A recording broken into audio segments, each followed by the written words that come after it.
What's up, Juventini? Alberto here. I got all your Juve news. All right, zero parameter mercato is what we're heading for this summer. We're going to take a look at the details and a list of players that are targets for Juve that could help facilitate such a mercato. And then you've got the latest on the goalkeeping situation with a new name emerging next to that of Carnesecchi. Allegri, is he overthinking things with this current funk that Juventus is in? We're going to take a look at the changes that we could see against Frosinone, and maybe, just maybe, he is overthinking it. And when it comes to Allegri's future, well, yesterday we saw the sheer disarray that is happening with media and journalists in terms of what's going down at Juventus. Does anybody really know? Are we getting smoke signals? My contact out of Turin weighs in. Let's hear what he has to say. So like the video, subscribe to the channel. This is the AJC. Let's rock. First things first is Timothy Weah is celebrating his birthday today, all right? So tanti auguri go out to Weah. The season is not as strong as any of us would have hoped for, or Timothy Weah himself, but I do wish him a happy birthday. I wish him the best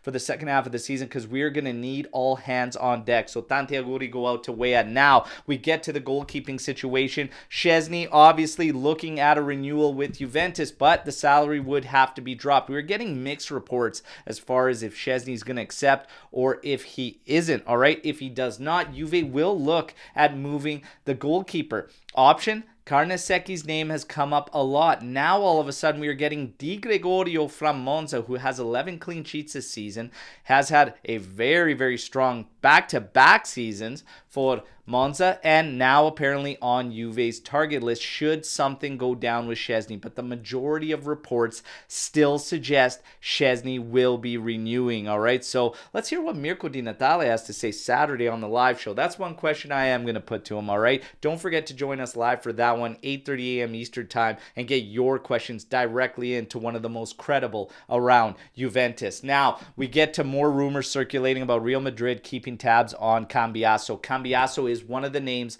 we got yesterday as far as the 7 certainties around Juventus. But money talks, and again, we're facing a zero parameter mercato, so absolutely anything can happen, all right? Zero parameter mercato. What does this really mean for Juventus? It means that if you're buying a player, say we go out and buy a midfielder for 40 to 50 million euros, we are going to have to sell to account for that. The balance has to at least equate to zero, and I believe that we are going to actually be trying to come out on the positive and sell more than we spend, all right? In terms of some of the targets that are on this list to help facilitate that, well, we have Hermoso, who had a good showing in the Champions League against Inter. Then you have Lloyd Kelly still out of Bournemouth that is on that list. And now you have Martinez Cuarta from Fiorentina that could be added to that list. As it appears, he will not be renewing with Fiorentina, all right? So essentially, Juve could make a splash, but they're going to have to sell to account for it,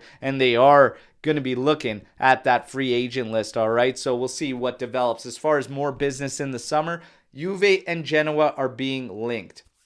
We know we have De Winter, who after a few more appearances becomes an obligation for Genoa to purchase. But Genoa is also interested in Miretti and Barnechea. For Juventus, they have eyes on Frendrup and Goodmanson, all right? 2 targets that I actually do like for Juventus, all right? Not top of my list, but they are good targets, all right? So we'll see if any business is there to be had between those 2 clubs in the summer, all right? As far as Rabiot goes and his summer decision, well, apparently several clubs have come out for Rabiot that can offer much more in terms of salary than Juventus can. So it is a very concrete possibility that he could be leaving this summer. We have to see what develops there. As far as getting ready for our next match against Frosinone, apparently there's been strong progress made by Thiago Giallo, one of our winter signings, to maybe make an appearance in this game. Nobody's willing to make that call just yet, but he is making strong progress. Alexandro has suffered a knock. He is going to need a bit of time to recover, all right? But he shouldn't be starting in this game anyways, all right? So they listed it as risk of doubt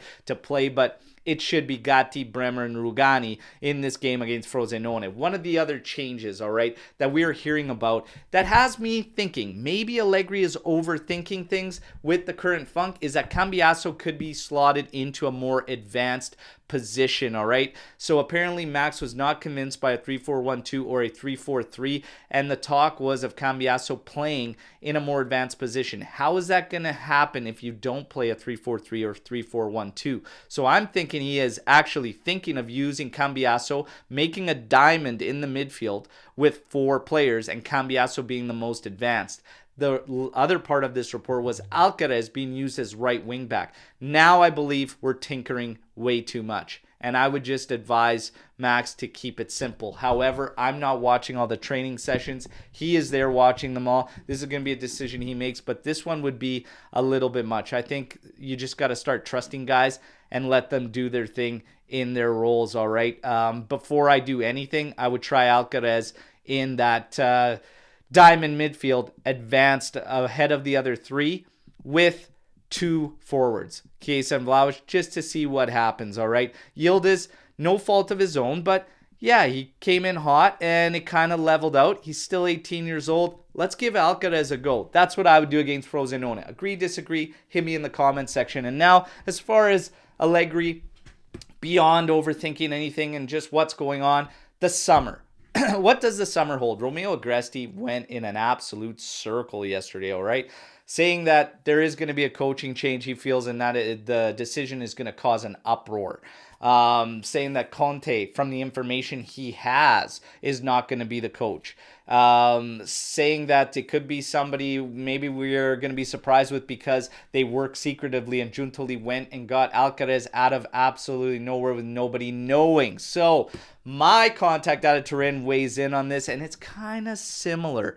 And really, it's ultimately nobody really knows what's going on. My contact says it is very, very quiet, and it's become very, very hard to get any type of insight or information. So that shows us that maybe, just maybe, we are getting some smoke screens, all right, and some mixed signals, and maybe some stuff planted out there by Juventus just to allow them to work quietly, all right? But my source, when asked, what do you think is happening? Will there be a change? He feels 80 to 90% confident that Max Allegri will not be the manager next season. When asked about who he thinks the change could be, he just feels that out of the targets, it's going to be somebody still falling in line with Calvo's main plan, main idea, that it's going to be somebody with Juve DNA.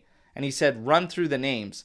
Let me know who you think has that Juve DNA. And that's simply all he's stating. So from what I gather, watching Romeo Agresti go around, and even how quiet it's been around there, I don't think anybody knows what the actual plan is around Juventus. We're going to have to wait and see. But Giuntoli and Mana might very well just be working very, very quietly and maybe discreetly and secretively. Let's see what goes down this summer, but I think we are in for a big one. And we still get to ask Mirko Di Natale all our questions this Saturday, 8:30 a.m. Eastern Time live. Can't wait to see you all there and welcome our friend back to the show, all right?